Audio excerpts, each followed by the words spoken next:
Assalamualaikum warahmatullahi wabarakatuh. Perkenalkan, nama saya Isrotul Alim Mutmainah dari kelompok 6. Kali ini saya akan membahas atau mempresentasikan materi manajemen kas dan surat-surat berharga. Langsung saja, definisi manajemen kas. Manajemen kas menurut para ahli adalah yang pertama, pengelola sumber daya kas suatu organisasi. Manajemen kas memberikan alat kepada manajemen agar suatu organisasi berfungsi dengan menggunakan kas atau sumber daya liquid yang dimilikinya dengan cara yang tepat. Yang kedua, strategi mengelola secara efektif dan efisien arus kas jangka pendek dan saldo-saldo kas yang ada dalam pemerintah maupun antara pemerintah dengan sektor lain. Yang ketiga, merupakan kumpulan kegiatan perencanaan, perkiraan, pengumpulan, pengeluaran, dan investasi kas dari suatu perusahaan agar dapat beroperasi dengan lancar. Fungsi dan tujuan manajemen kas. Fungsi utama manajemen kas adalah merencanakan, mencari, dan memanfaatkan kas dengan berbagai cara agar penggunaannya maksimum. Tujuan-tujuan tambahannya adalah efektivitas biaya, pengurangan resiko, dan efisiensi. Berkaitan dengan pengelolaan keuangan negara di Indonesia, tujuan-tujuan manajemen kas dapat dikelompokkan semua ke dalam 3 bagian. Yang pertama, manajemen likuiditas. Yang kedua, minimalisasi kas yang menganggur atau idle kas. Yang ketiga, mengurangi biaya transaksi keuangan pemerintah. Teknik manajemen kas. Manajemen kas yang efektif menekankan pengelolaan yang tepat atas arus kas masuk dan arus kas keluar melalui beberapa teknik. Yang pertama adalah sinkronisasi arus kas, yaitu situasi di mana arus kas masuk diselaraskan dengan arus kas keluar. Yang kedua, menyediakan uang kas pada saat diperlukan sehingga memungkinkan untuk mengurangi saldo kas. Yang ketiga, menurunkan pinjaman bank. Yang keempat, memperkecil beban bunga dan memperbesar laba. Mempercepat proses clearing kas melalui proses pengkonversian cek yang telah ditulis dan dikirimkan kas melalui proses pengkonversian suatu cek yang telah ditulis dan dikirimkan menjadi uang kas dalam rekening yang dibayar. Teknik-teknik manajemen kas. Yang pertama, memanfaatkan masa mengambang. Yang kedua, mempercepat penerimaan. Yang ketiga, mengendalikan pengeluaran kredit.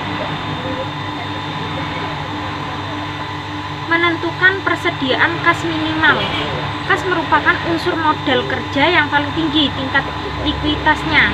Semakin besar jumlah kas yang ada dalam perusahaan, sehingga tinggi pula tingkat likuiditasnya. Oleh sebab itu, uang kas harus ditentukan jumlah persediaan minimalnya di dalam perusahaan berada dalam posisi aman. Hal ini beberapa perusahaan mempunyai risiko yang lebih kecil untuk tidak dapat memenuhi kewajiban finansialnya. Akan tetapi tidak berarti bahwa perusahaan harus berusaha mempertahankan persediaan uang kas yang sangat besar. Oleh karena itu, dana yang ada di dalam kas akan banyak menganggur sehingga memperkecil profitabilitas yang diperoleh. Model manajemen kas. Model manajemen kas berusaha menjawab permasalahan pembagian aset likuid suatu organisasi antara kas atau surat berharga. Perusahaan yang memiliki saldo kas terlalu rendah akan lebih sering menjual surat-surat berharga atau mungkin akan membeli surat berharga lagi untuk menggantikan surat berharga yang telah dijual dibandingkan dengan perusahaan yang saldo kasnya lebih tinggi. Dan demikian, trending cost-nya cenderung akan turun ketika saldo kas bertambah besar. Sebaliknya, opportunity cost dari memiliki kas bertambah sejalan dengan meningkatkan saldo kas.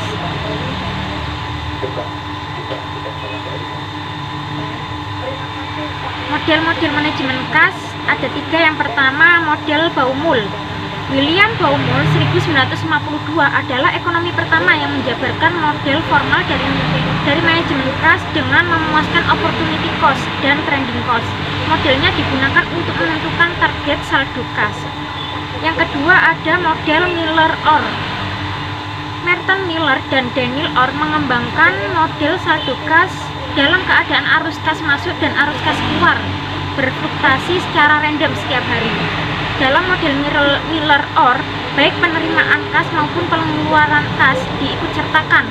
Model ini mengasumsikan bahwa arus kas bersih harian atau arus kas masuk dikurangi dengan arus kas keluar.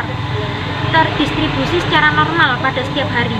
Arus kas bersih dapat berupa nilai yang diharapkan atau expected value, atau nilai yang lebih tinggi atau nilai yang lebih rendah. Dalam analisis ini diasumsikan nilai yang diharapkan besarnya 0. Yang ketiga ada model Stone. Model Stone mirip dengan Miller dan Orr, tetapi lebih memberikan perhatian pada manajemen saldo kas daripada penentuan ukuran transaksi kas yang optimal. Ketika saldo mencapai batas pengendalian tertinggi atau batas pengendalian terendah, perusahaan tidak secara otomatis akan melakukan investasi dan disinvestasi sekuritas, tetapi melihat lebih dahulu harapan adanya aliran kas masuk atau keluar beberapa hari yang akan datang. Surat berharga. Surat berharga atau market label security merupakan investasi perusahaan jangka pendek dalam bentuk pembelian surat berharga.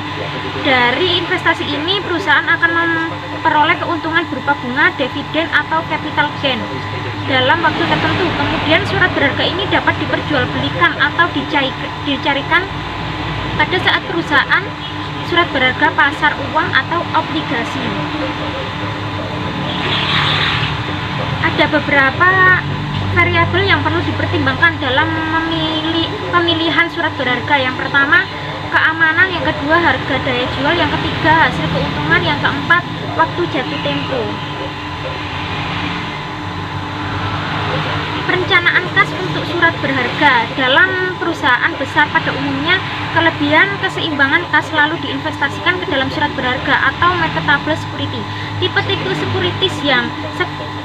sekuritas yang dibeli pada umumnya obligasi pemerintah atau treasury bill di Amerika, surat utang negara, obligasi retail Indonesia di Indonesia, commercial paper, dan sertifikat deposito.